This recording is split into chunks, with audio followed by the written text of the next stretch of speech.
Disclaimer: the views, opinions, and insinuations made by the host or guests do not reflect those of the show, the management, and the network. Viewer discretion is advised.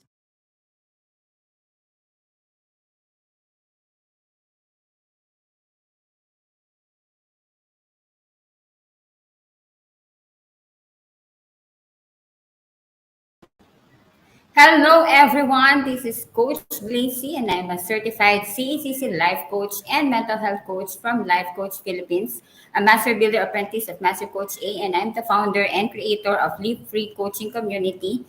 I'm an entrepreneur doing business as 28th Street Cafe, and right now as a project manager in Nikon Essilor as a licensed chemical engineer. And you are joining me for tonight for postcards here in our new digital space, Think Talk Broadcast. So Think Talk Broadcast is a flagship community project of the speakers of Coaching Think Talk from Life Coach Philippines and members of Coach A Coaching Community.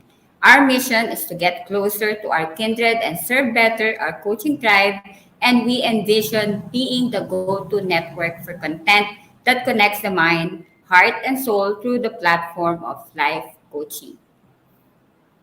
So this is us in the Philippines advancing coaching as an art, a science, lifestyle, a profession, and a business. So your one coaching thought for today is commitment.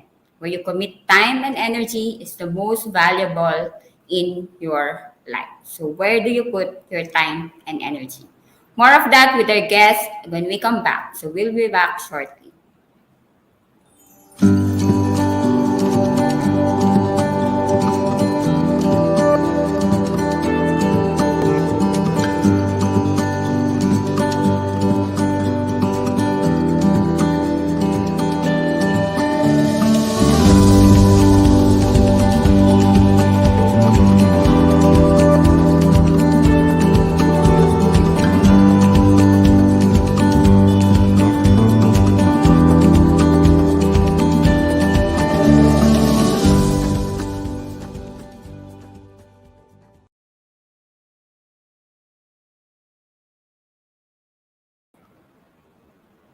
Welcome back. So today is the 9th of May in the year of 2022, and today is very important day here in the Philippines because today is our National Election Day. And right now I am broadcasting beyond borders of Mariveles, Bataan, Central Luzon, Philippines. So you are joining me for the live streaming of postcards, and this program is created for the coaching conversation on travel stories, life's adventures, and life's lessons from each journey, and that makes each journey more exciting and more memorable for people who loves to travel because in travel they capture rich lessons and experiences in life. So my guest for tonight is from Singapore. So we will travel now in Singapore, and my guest is a civil engineer, a senior project QS, which is based in Singapore. He loves number and analysis. So kanina sabi niya kung may question sa math. So kaya niya yung question natin sa math for tonight. So he loves number and analysis, and he is really good on it. I remember nangopya yata ako sa kanya nung college kami. So his passion turned to hobby is choral singing, or diba? So sana all. So a traveler, an efficient type traveler, and he pays attention to details and very into planning of itinerary. So he makes sure there will be no downtime on all his travel. So pure fun, enjoyment, and new exciting experiences only. So he's a very well-rounded person who values relationships, family, and friends. And his friends describe him actually as trustworthy, articulate, and a very versatile person. And as his friend, so I'm very close to this guy, and I see him as well, very committed, always committed on what he does, and he puts his heart on it. And even for you it is simple thing or plain thing, but for him he will always have that commitment for everything that he is doing. So let's welcome my guest for tonight, so Engineer Kenneth Jann Orbito. Hi, Glacy. Good evening. Ayan, so welcome, good evening. Thank you for having me. Good evening sa mga viewers natin sa live and sa mga future na manonood. Good evening sa inyo. You can hear me clearly Yes, we can hear you. all the way from Singapore. Yes. Thank you for having me once again. Yes. Yes, thank you, friend. So, Ken, so I'll call you Ken. No? So, let's start. No, so like in travel, so how many countries have you visited so far? Well, mostly yung mga travels ko dito sa Southeast Asia since I'm currently based in Singapore. So most of yung mga travels ko are within the neighboring countries. So I've been to the nearest one is Malaysia, Thailand, Vietnam, Indonesia, of course. I also have been to Hong Kong, Macau, and Taiwan. Yes. And sa malayo, sa west will be Canada. So I've been there na rin. Canada. Yeah. Oh, yeah. Since Yeah. my sister is currently Mm-mm. based, I was able to visit her a few years ago. Yeah. Mm-hmm. Nice. So parang sa Asia pala, parang nalibot mo na lahat, no? Ano na lang yung missing mo? I mean, sa Oh, Southeast Asia. yung mga gusto ko pa talaga actually puntahan will be Japan and Japan. Korea. Yeah, so those are the two major countries pa na gusto ko sanang puntahan. Actually, I was actually planning it before pandemic, but pandemic came and yun nga, so the borders closed, so parang nahirapan tuloy yung pag-travel. Pero yun talaga, isa sa yun sa look forward ko na mapuntahan soon, no? Kung meron tayong chance ulit, and then if mag-ease na yung borders, which is currently happening. So hopefully makadalaw tayo to. Yes. Yes, so punta tayo dyan. So, what is it that you love in travel, Ken? Actually, when it comes to traveling, no, siguro number one will be yung mga scenery. Siyempre, it's the environment, which includes the weather, landscape. Of course, those are the things na pwedeng nilook forward ko talaga since you are in a new place, environment. So sometimes kapag, let's say, pumunta ako before ng Hong Kong or ng Canada, especially in Canada, it was winter. So that is something na parang nilook forward ko na yung malamig na weather. And then, of course, yung sceneries, let's say, pupunta ka sa mga places and all. Siyempre, yung mga popular tourist spots. So, yun yung parang you look forward mo rin na makita. And then, aside from that, I believe, siguro yung food. Since I really enjoy, yung kumain, especially yung local food, no? Mm. When I go to a country, sometimes, ini-enjoy ko yung mga local na delicacies nila, even yung mga nasa street lang na parang kasi you will find those authentic na food which very cultural din yung dating. Doon mo lang siya matatry talaga very raw setting. Though sometimes it is being served sa restaurants. Pero iba pa rin yung experience when you do it sa, alam mo yun, on a very raw setting. And lastly siguro, so aside from sceneries, food, maybe the culture, the people. So I think that would be the third, no? The people and the culture. Kasi sometimes I do some research then when going to a country. Sometimes I need to know what are the do's and don'ts. Especially iba yung culture na nila. Iba yung culture nila doon. So sometimes parang gusto ko malaman. I don't want to be disrespectful sometimes. So kailangan ko malaman yun. And then what are the things na dapat at hindi dapat. Para lang to make sure na hindi ko ma-offend or Wow. Yeah. Really, talaga, no, nagre-research ka. So, really, you are into details kapag nagta-travel ka. So, yeah, among dun sa street food or sa local food, ano yung most favorite mo na food? Oh, I recall when I went to Taiwan.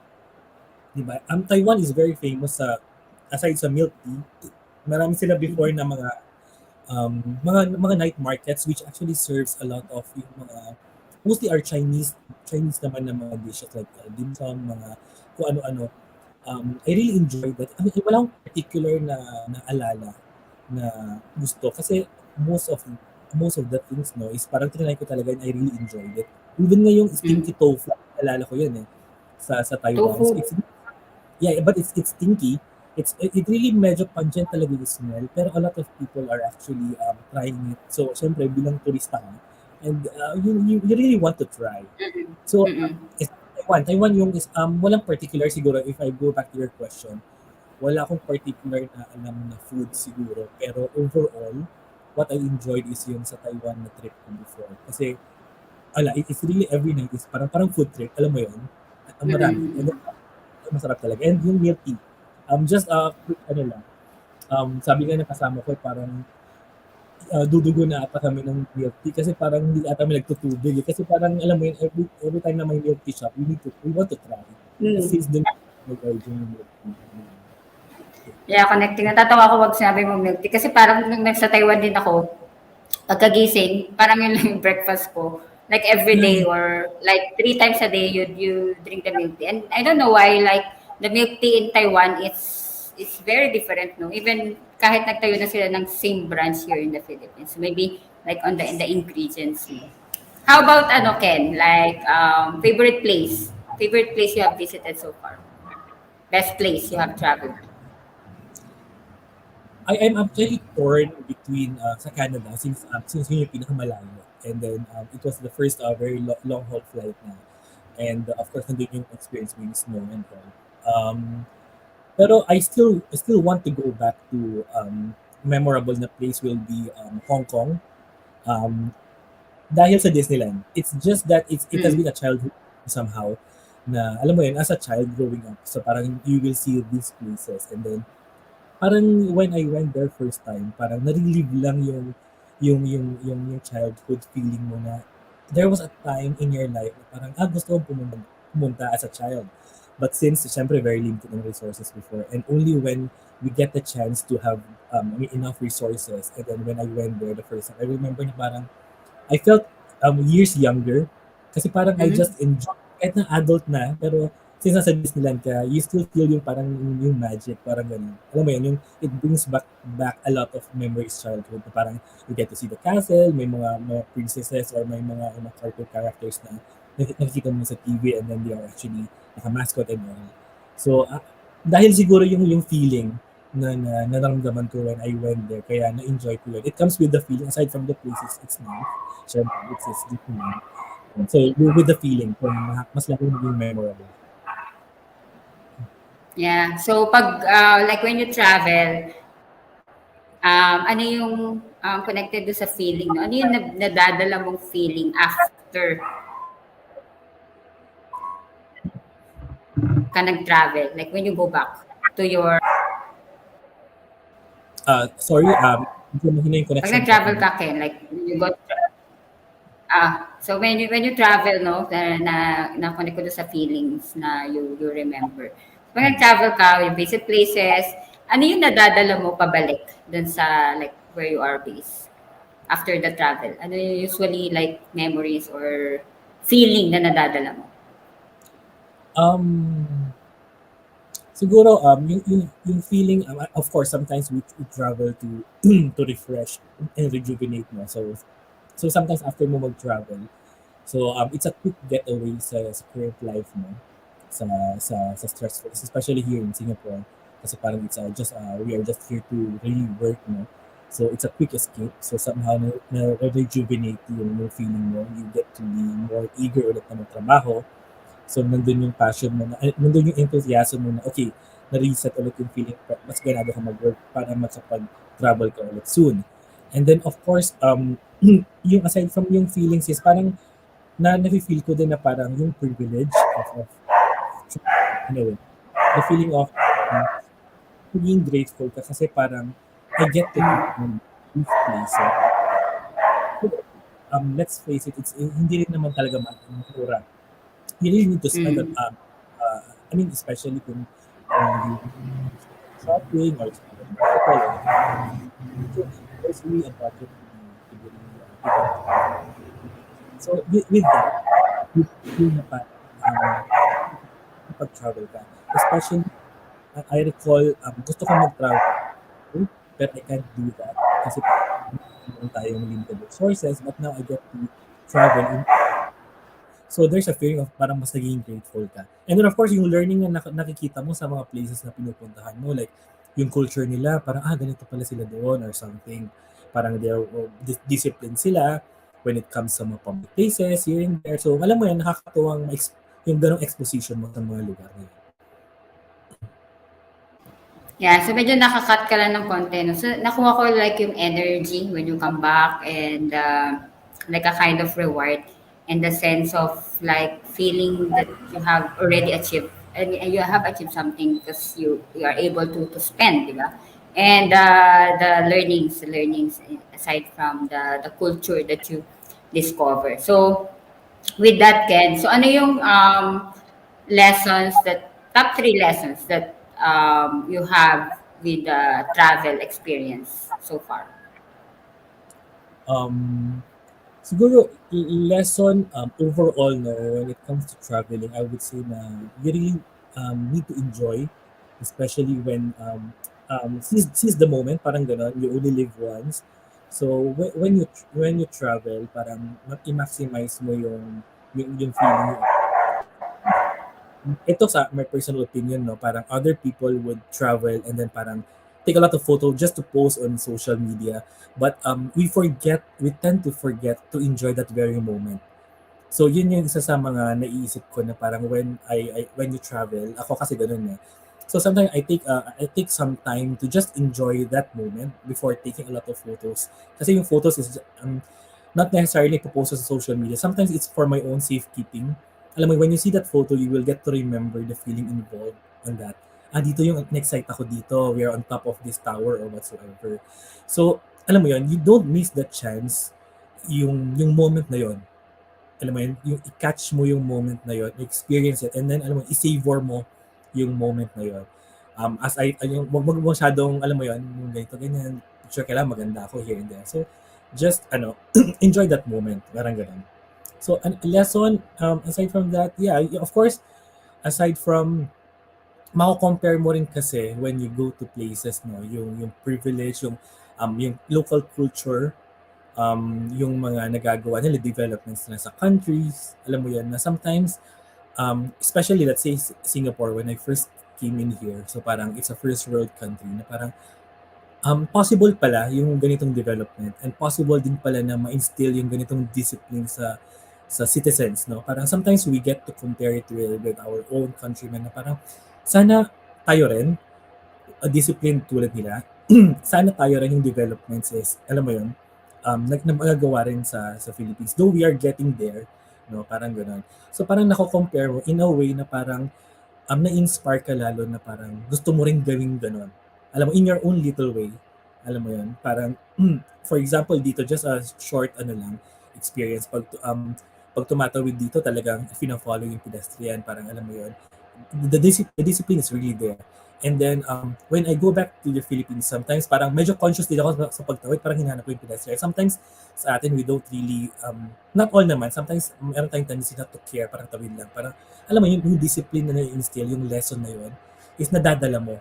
Not only, sa pag-travel mo lang din, alam mo yun, nadadala mo siya. And that's very good, no? Na-apply mo rin sa daily na ano mo. I mean, kung uuwi ka or something, is na-apply mo, na-appreciate mo. And then, lesson, ano pa ba? Siguro, yeah, you really need to work hard for it, maybe, if you really want to maximize and enjoy yung gusto mong puntahan. Let's say, if you really want to go to Europe, which is, of course, kailangan mo talaga mag-ipon. So, kailangan mo rin talaga mag-work hard for that. And i-allocate yung tama na, of course, you don't really want to spend everything naman doon. Alam mo, you have to find a balance on that. Kasi ang pangit naman na parang you will spend all your savings on travel. Parang, yeah, it's a good life experience. Pero of course, you need to find a balance on that. So, yun siguro. Kailangan mo rin ang pag-isipang mabuti, plan your resources, and then allocate properly para you get to enjoy this at the same time. Talaga, no? Planning and analysis ka talaga, like even sa travel. So,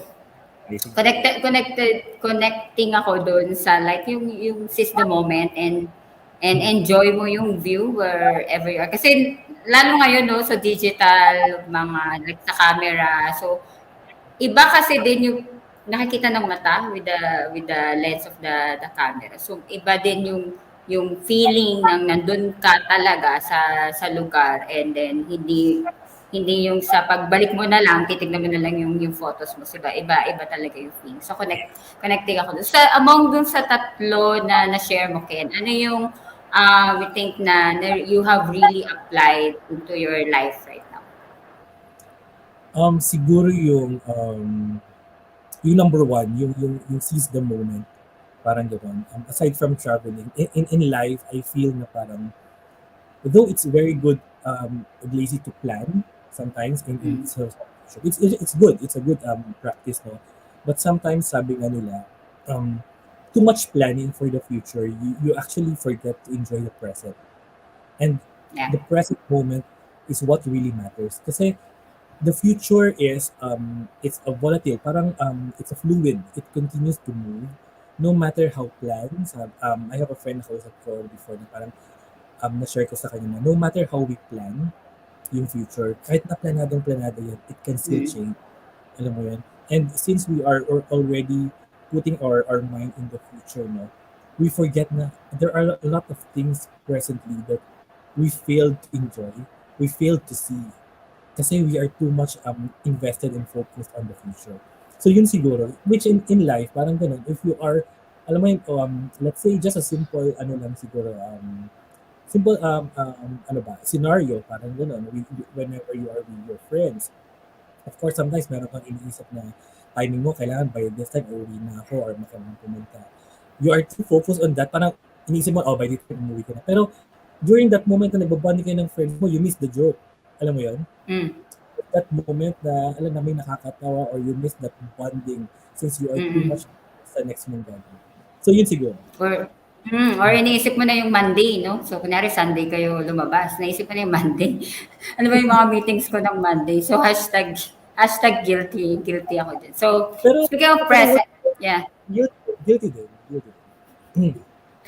Yeah, speaking of like yung present, no? So, 3 things you are grateful right now in your life.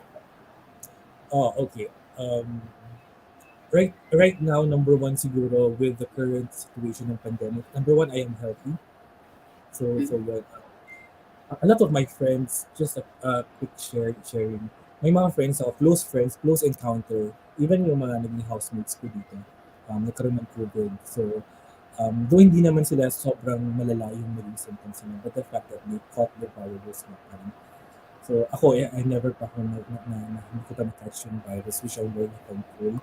And over the course na nandito ako sa Singapore, I've been working here for 11 or 12 years na siguro. Hindi ako nagkakasakit talaga. Alam mo yung mga hospital or anything. So far is I'm still, alam mo yun, healthy in a way. Especially in our age, I'm 35. So parang I feel na I'm halfway my life. So parang, alam mo yun, parang sasakyan na parang ginagamit yung sasakyan, masira yan. So same goes through with our body. So feeling ko at my age right now, so I'm still very grateful that I'm really healthy. Wala pa akong mga major na sakit or anything. And then, siguro number 2, yung career or yung work siguro in a way kasi meron na stable na work so far. Again, relating back to COVID situation.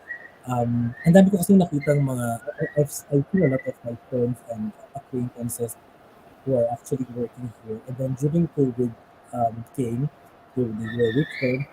Some of them went back to the Philippines dahil nagkaroon ng close yung mga companies or ibang businesses.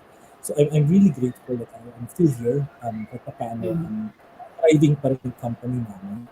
And of course, yung work ko, it's my rice bowl. My company is the one that feeds me technically.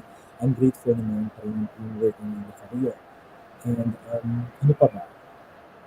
And of course, siguro number 3 is yung support, community support, my friends here.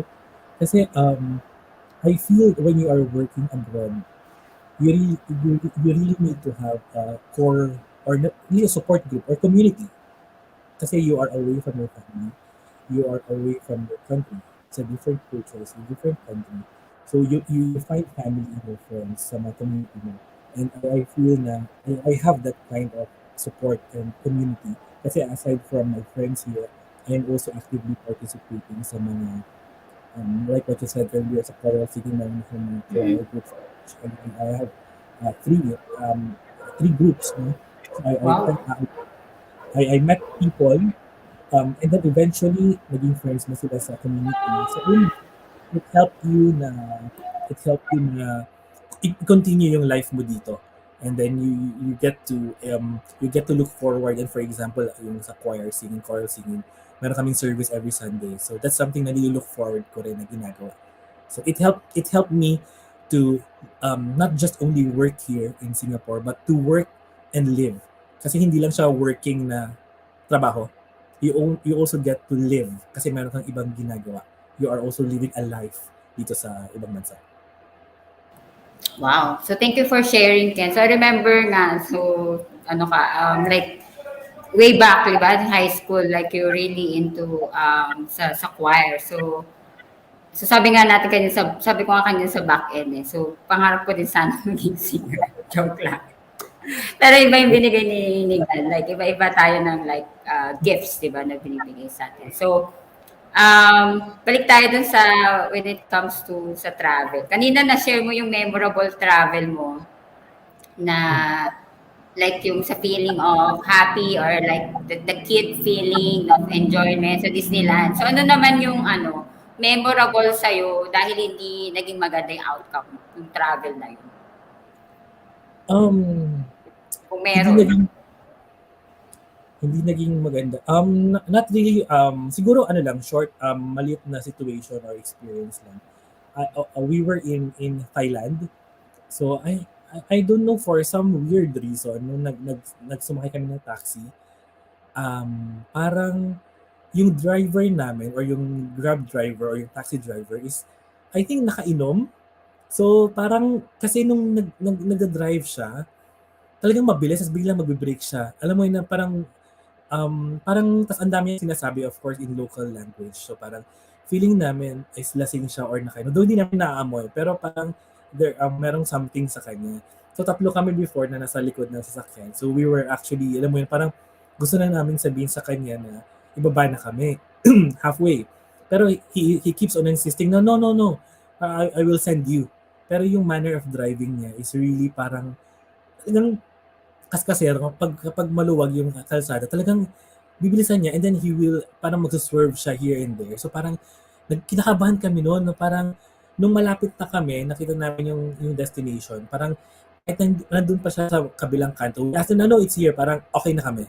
Alam mo yun? Kasi parang natatakot kami na baka may mangyari pa or something, like baka daling pa kami somewhere. So yun, isa yun sa naalala ko talaga. Kasi may kasama kaming babae before eh. Tapos parang very worried siya na parang ang lamig-lamig ng kamay niya, nakahawak siya sa amin. Ang lamig-lamig ng kamay niya kasi she's really worried na kung anong mangyari sa amin. So yun. Yun isa sa mga naalala ko na parang bad experience. Yeah. So ano yung something you have learned on that experience? Well, kailangan talaga is maging cautious din tayo. Alam mo yun? Kahit especially when you are traveling, you are in a foreign country, you're in a foreign place, so hindi mo siya kilala. No matter how friendly, let's say, the people are, no matter how safe the place is. So, maraming pa rin factors na pwedeng mangyari. So, sometimes we need to be very vigilant and maging conscious. Hindi lang sa mga tao, sa mga tao, let's say, sa mga gamit mo, here and there. So, sometimes medyo maging conscious din tayo. Maging, alam mo yun, may check mo din the time. Parang, for your own safety na din. Yeah. Can you share us, Ken, ano yung mga tingin mo that we need to check aside from dyan sa na-share mo? Para sa ating mga viewers or mga gusto mag-travel, especially sa Southeast Asia. Do you have like to share? Mga tips ba? Or ano ba? Tips. Mga okay. Tatlo lang. Siguro, since sabi mo nga, I love planning din. I mean, you really need to plan yung itinerary mo. That's number one. If you really want to maximize the time, kasi when we are traveling, syempre we only spend like 3 days, 2 nights sa isang place. Alam mo yan, something with a limited time. If you want to maximize it, so sometimes pinaplan ko kasi kung saan yung, for example, pupunta ka dito sa place na to, sa Malaya. So you need to check kung saan yung magandang route ng pupuntahan mo. And if you can allot a time, alam mo yan, if it's good, if you can stick with the time allotted para at least hindi ka mapuntahan mo lahat ng mga yung mga places na pinaplano mo. And then, of course, stick to the budget. But then again, going back is, if you really enjoy that, kasi hindi mo naman masasabi na pag nandun ka na, you will feel that enjoyment, na-enjoy mo. So, it's still okay. Alam mo yan, yung plan ng itinerary naman is actually just a guide, I believe. So, if it's, follow mo siya, well and good. If hindi mo siya na-follow, kasi na-enjoy mo tong moment na to, it's okay. It's okay. So, Yeah. Again, you want to enjoy the moment, no? And then, ano pa ba? Be with the right people. Yeah. Maganda yan. Maganda yan is, of course, it doesn't apply sa mga nag-travel alone, pero when you're traveling in a group, so maganda rin na you are, alam mo yan, sync kayo sa mga trip ninyo. Kasi para mas ma-enjoy nyo yung mga gagawin. For example, you want to travel sa beach, magkaroon kayo ng mga activities sa beach. So, yung iba pala is, hindi pala sila into that kind of water sport. So, alam mo yan. So, maganda rin na na-check mo yung ganun para at least yung expectation mo yung traveling is, alam mo yun, maayos mo. Tsaka ma-anticipate mo rin. And of course, you need to be very safe. Kailangan yun. Conscious kayo sa mga gamit. Mga passport nyo, wallets nyo, pera nyo. Again, no matter how safe the place is, no matter how friendly the people are, you'll never know. So, keep safe lagi yung mga gamit nyo. Sa hotel or what, ilagay nyo sa safe or yung mga ganun lang para siguradong hassle-free yung travel.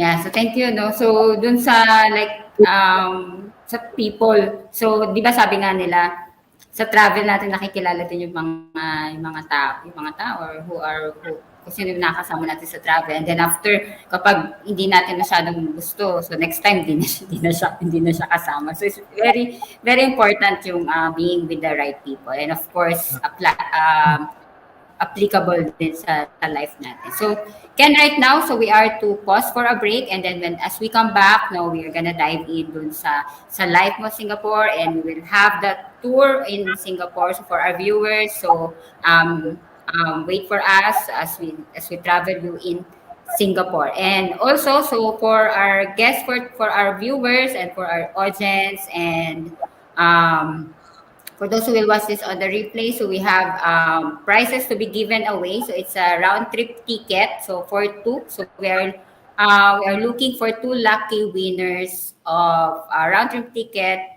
on to one of the top tourist destinations here in the Philippines. So we have Boracay, Coron, or Bohol. And how's to win? So of course you watch Postcards. So it's every Monday at 8 p.m. either live or you watch it on a replay. And then like, follow, and subscribe all our TikTok broadcast social media accounts. So we have sa Instagram, Facebook, and YouTube and Twitter. And then step 2 is you need to watch all the 13 episodes of Postcards and for season 1 and share us your insights as a comment dun sa post that you will see on our TikTok page in FB. And share your insights as a comment doon sa post na yun with hashtag postcards on TTV, hashtag raffle on postcards, and hashtag episode number. Ano yung number ng may episode na yun na may insights kayo. And then hashtag insights on postcards. So share what you learned or your aha moment on watching the show. And then last, for step 3, so upon completion of step 1 and 2, so send me a private message on my FB account, so Glacy Villaruel, to provide your contact details, full name, FB name, contact number, and email address. So now we will have our short break and see you in a while. We'll be right back.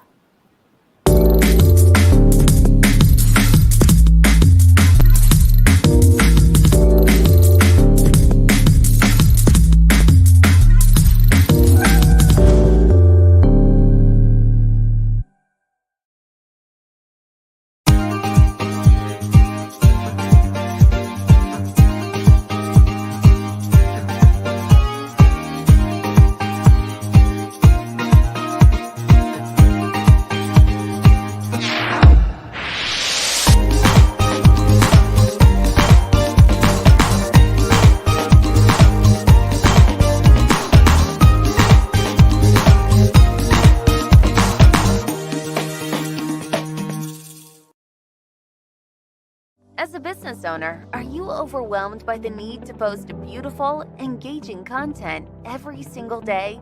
Are you left wondering what to write? Tired of scrolling through stock photos that all start to look the same? Confused by complicated graphic design programs? Rise Up Creatives is here to help. Each month, we give you everything you need to create 31 days of social media content in just 5 minutes a day. Customizable captions, curated lifestyle photos, a drag and drop graphic design tool, and the ability to post directly to your social media accounts. No one else empowers you with these 4 resources all in one place. Each month, we help you plan your social media calendar by providing you with 31 image themes and customizable captions so you can quickly and easily create engaging content and grow your following. Simply select the image that works best for your feed or story. Then, copy the caption and customize it to fit your audience. 5 minutes a day. It's that quick. Plus, you'll absolutely love our drag and drop graphic design tool. Start from scratch or choose one of our beautiful templates to fit your unique brand. When you're ready to export your design, you can download, email, or post directly to your social media accounts. Here's the truth. Our world needs what you have to offer. Don't let technology or procrastination hold you back.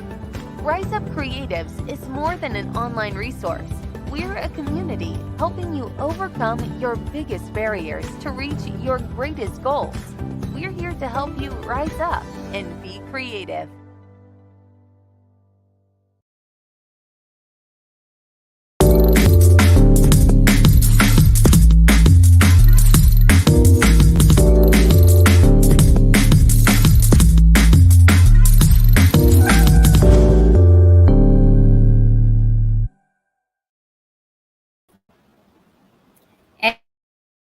And we are back for the second part of our fifth broadcast of Postcards, brought to you by Decaf Coffee Republic, the coaching hub of Life Coach Philippines, and our home as a professional certified CACC life coaches. eh, CACC life coaches, and meet our coaching tribe at Decaf Coffee Republic, located at Pioneer Center compound along Pioneer Road corner, Brixton and United Streets, Capitolio, Pasig City. So we are open from 10 a.m. to 12 at 10 a.m. to 10 p.m. Saturday to Thursday. Our coaching hub is also an event place and venue of choice for an intimate gathering, and connect with Coach Rizal through 0917-586-1661 for inquiry and reservation. And also, I would like to invite you to become a holder of B Learning e-card and join me inside B Learning Society. So I'm part of B Learning Society as one of the mental model collectors, and enjoy a food and beverage discount and full access pass to the monthly mental model masterclass of Master Coach A, exclusive for B Learning Society members only. So save the date for this month, for May 28 at 7:30 p.m. for Super Adapter Mental Model Masterclass, and learn how to grow through surprises and stressors, especially during the aftermath of uncertain events. So we also have TikTok broadcast is powered by Rise Up Creatives Worldwide, your social commerce turnkey solution provider in the new digital landscape. So visit www.riseupcreatives.com to learn the benefits of lifetime members like me, which includes the ability to create valuable and engaging social media content with original lifestyle photos in just 5 minutes. So rise up and be creative now. Ayan. So, let's call again on my guest, Ken.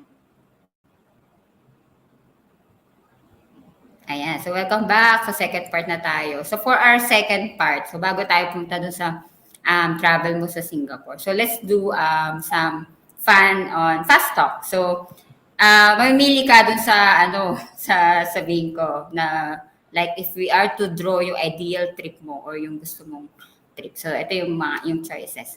Backpacking adventure or laid-back experience? Um, Laid back. Laid-back.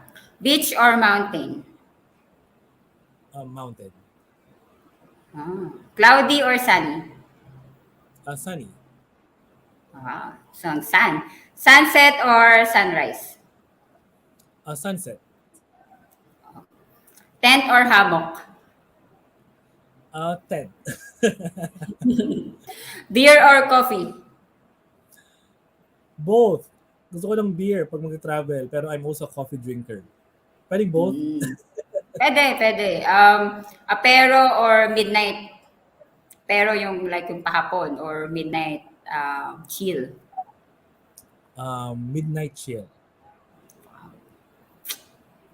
So pag nag-travel ka, like that will be like how your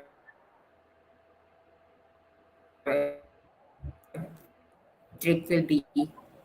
Punta na tayo ngayon sa Singapore, di ba? So, like you share with us, 12 years ka na dyan, Ken, no? So, 12 years ka na sa Singapore. So, could you like remember do sa nakuha kasi kanina yung sinabi mo sa community. So, ano yung like life mo before nung wala yung community na yun? Like you're just starting or kararating mo lang sa Singapore. Ano yung life mo compared with the one that you have community now?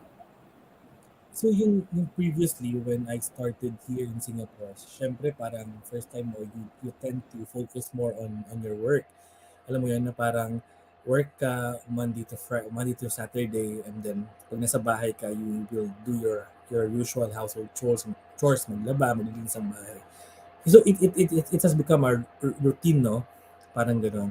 And then we accidentally found a Filipino community kasi sa church. And then they were actually serving a Filipino mass.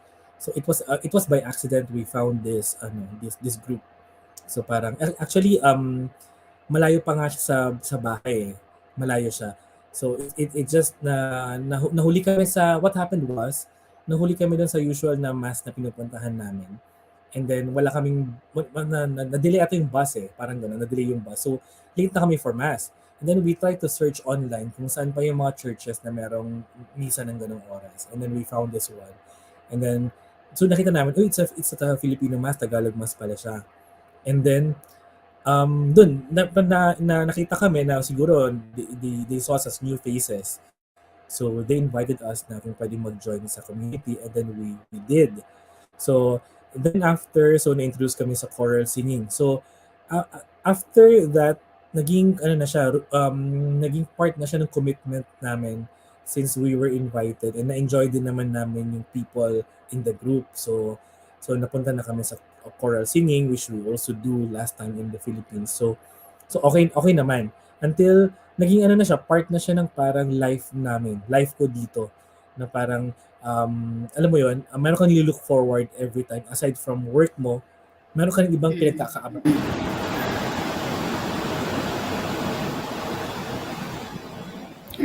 Ayun, ito na yung no? So, hindi ko alam kung nakat. Ito na yung sinasabi mo na work. You get to work and you get to live, no? So, with those community. So, pwede mo bang i-shout out yung community? Yung shout out natin. Yes. Currently is nandun, ang church namin sa Church of St. Francis of Assisi. So, I'm a current member of the San Lorenzo Ruiz Choir. So yun yung pinaka-community ko talaga dito. And then we also na-invited kami to sing dun sa pang-group sa Good Shepherd sa cathedral naman sa city. So meron kaming Good Shepherd Filipino Choir, and then the most recent one is yung Filipino Voice Symphony. So yun naman yung recent na invite ako to join. So parang yun na yung parang third group ko. And then so far naman is very friendly lahat ng mga nakikilala ko, and then okay siya kasi parang naging support group mo nga siya, yung community na yun.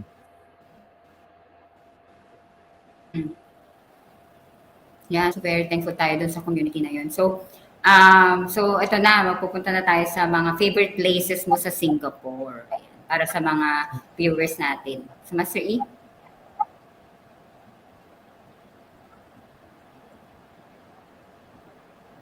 Ayan. So, that's sa mga places na yan, Ken. So, share us like one word that you would like to describe yung place, or pwedeng 3 words. So, ano yung na-capture mo, like dun sa place na yan or dun sa memory na meron ka? Siguro, I would say very majestic or very, majestic in a way or very amazing. I'm really amazed kasi sa that Marina Bay area, when I read this one, it was a reclaimed area. So, the last time, ano lang siya, it's open sea, parang gano'n. Alam mo yun? So, parang dinevelop nila yung place. Now, doon nakatayo yung photo, yung group namin. Nakita mo yung record, the iconic Marina Bay series. That part is not actually, walang land area before. So, parang tinayo nila. So, parang nakaka-amaze lang. Parang, ang ganda ng view, especially during the night. You will get to see the skyline ng mga buildings sa Singapore. And of course, isa yan sa parang very iconic na landmarks of Singapore. So, isa number one na parang alam mo yun, when I go there, pag may chance na may papasyal namin yung friends namin or napunta kami sa city area, pag madadaan kami doon, parang may feel mo talaga na parang you are in Singapore. Tapos parang tapos parang medyo laid back siya kasi parang mahangin.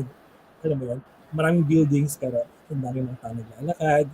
May mga families, may mga friends doon. So parang alam mo yun, it's very Singapore, parang gano'n. Very touristy, parang gano'n. How high nga yan, Ken? Alam mo? Gano'ng kataas yan? If I remember correctly, 50 plus floors eh. Pero 50 plus floors yung mga hotel rooms. Pero of course, on top of that, meron pa yung pool. Though it's not the highest building, pero very iconic lang kasi yung shape. And then of course, yung shape niya. Yung shape. And then yung pool sa taas na very, pag nandun ka, parang nakita mo yung skyline, yung Marina Bay doon. So it's really maganda. You get to have the view. So yun na yung question ko for na related sa math. So next was really Sentosa. Well, Sentosa Island kasi nandiyan yung Universal Studios again. Siyempre, very fun always siya to go there, especially when you are with your friends. And nandiyan din kasi yung mga, though it's a man-made beach, yung Palawan Beach, Siloso Beach. So parang it's a white sand there, pero it's a man-made nga. Pero alam mo yan, when you go to that place kasi parang all in one na, you can get to see may mall doon, you can just walk around or you can go to Universal Studios.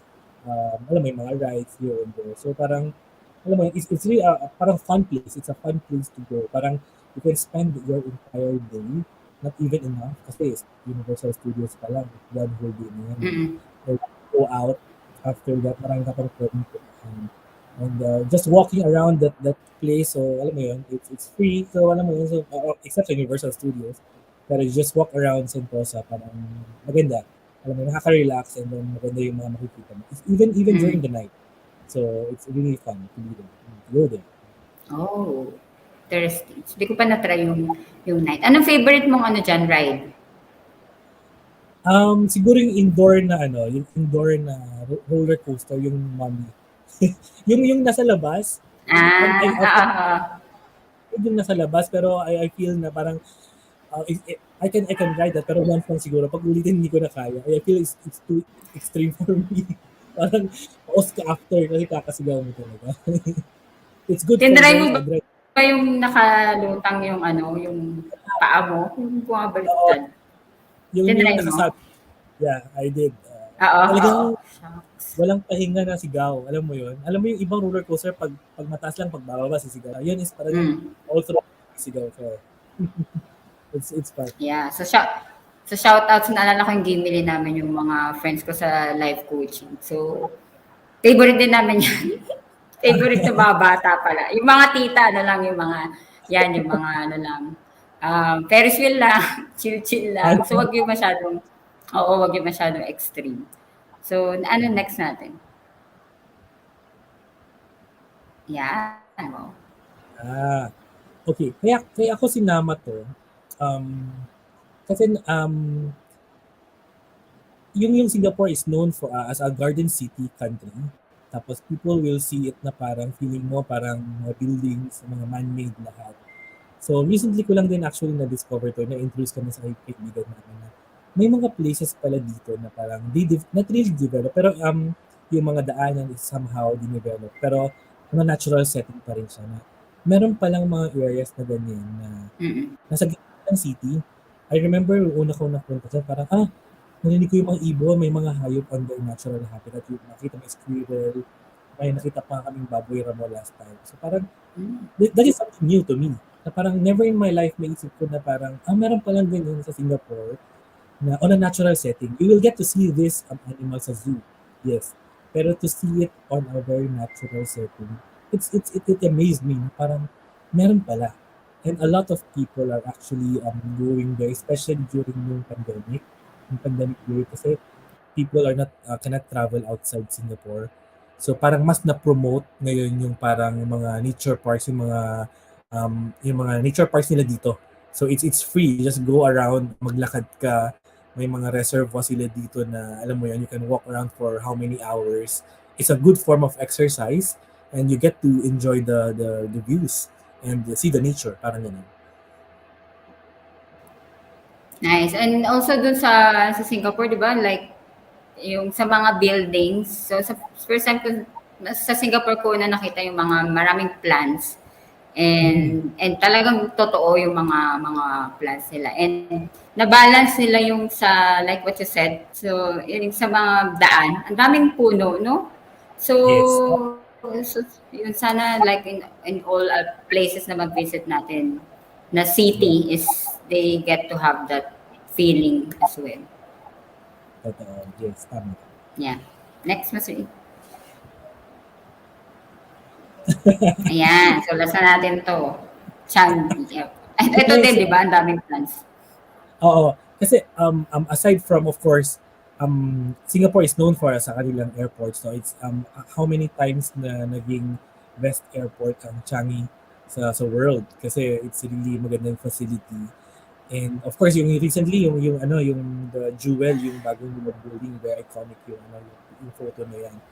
So I remember ito, pumunta lang kami few months ago 2 months ago pumunta lang kami kasi parang just to see the place again. And para lang may kasi mall din siya, tapos meron siyang indoor garden, tapos malamig siya sa loob. So it's also a good place to. And aside from that, kasi siguro we miss traveling. Personally ako, I miss traveling. I miss yung punta ka ng airport. And with the pandemic that happened, so parang ilang years ka, almost more than 2 years ka hindi nakapag-travel. And when you go to Changi, parang you feel na it's always an adventure. Parang it's either uuwi ka, number one, or it's either mamamasyal ka. Alam mo yan, it's travel. Parang you're going outside Singapore. So parang it's always, there's always a feeling of excitement. Parang gano'n, pag pupunta ka doon. Kaya parang nilagay ko to as part of the things na parang gusto ko sa Singapore. Yeah. So, bago lang pala to, no? So, pwede palang pumunta sa airport kahit hindi ka mamasyal, no? Yes, pwede. Yes, pwede. Okay. Labas lang, yeah. So, meron tayong question dito, Ken. So, if this is the last time for you to travel, so sino yung gusto mong kasama at bakit? Di ba?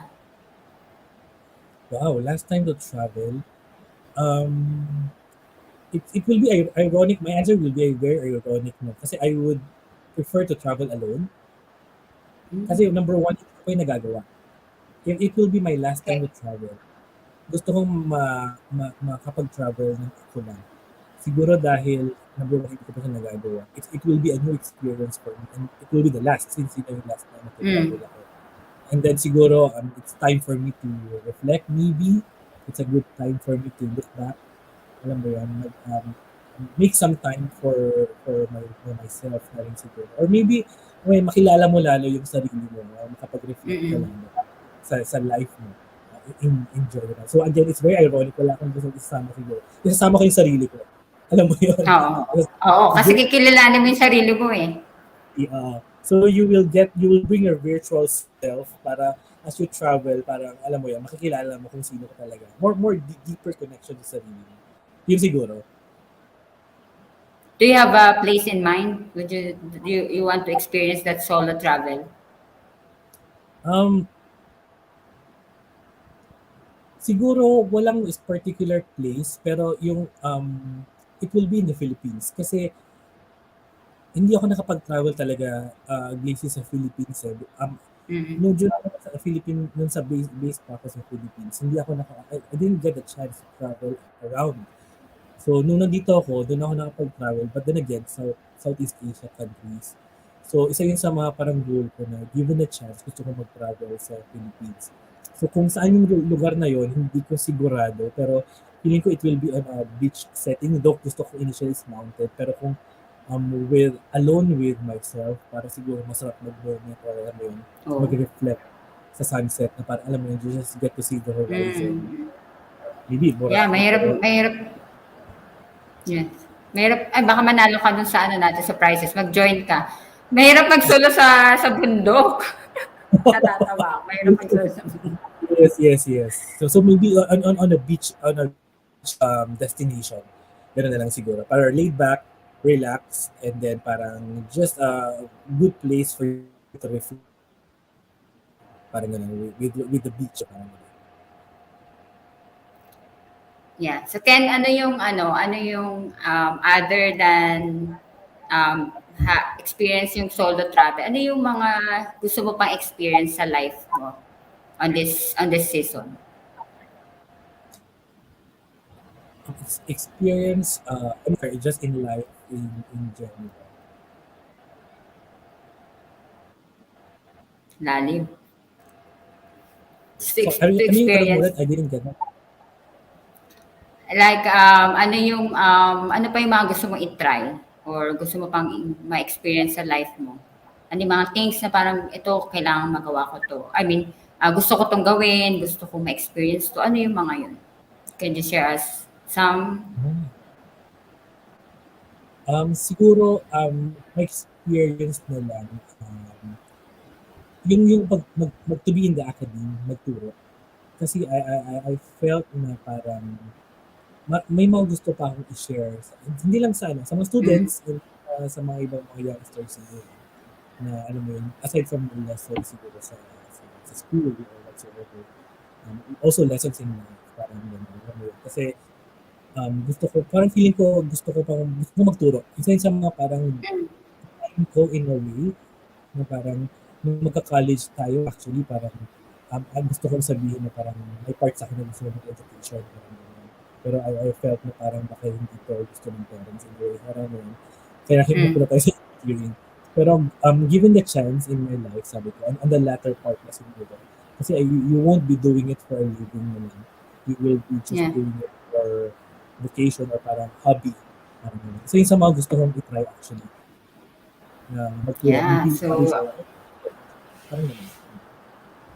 So abangan ko yan. So actually nung college tayo, like I can remember na you have that in you, like teaching.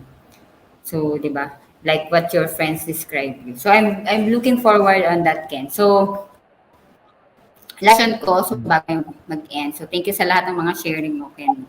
So, di ba to postcard. So, ang show natin is postcard. So, it's like if you will put your life journey in a postcard like this, so what will be the highlight of that journey?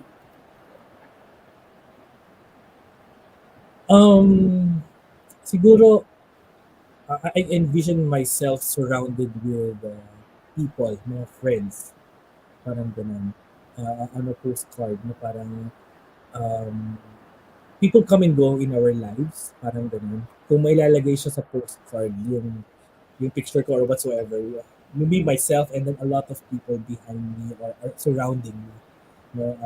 People that na na-touch nyo yung lives ko or na-touch ko yung lives nila, nakilala ko along the course of my life. They may not be here, alam mo yun, estranged friends na kayo, pero alam mo yun, dumaan sila sa life mo. So I want to see them, yung may nakita na parang I want to see their faces, whether it's a good experience or bad, they're all part of my life. Kasi when I get to see these people, may kasamang memory with them. again, whether it's good or bad, pero it made me who I am. Parang ano yun, all the Yeah. lessons that I learned from them, your friendship with them, your broken friendship with them, your more founded friendship with them. May tutunan tayo sa bawat people Mm-hmm. na nadaanan natin. So, siguro ganon. Siguro it will be me and a lot of people around me. Parang we get to see in the middle or maybe somewhere there sa crowd. Just smiling. Alam mo yun? Ganon. Yeah. So they are all part of the journey. So kung nasan ka ngayon, so they are all have been part, and that journey will not be memorable, or yung sabi natin na like joyful or happy without those people. So ang ganda.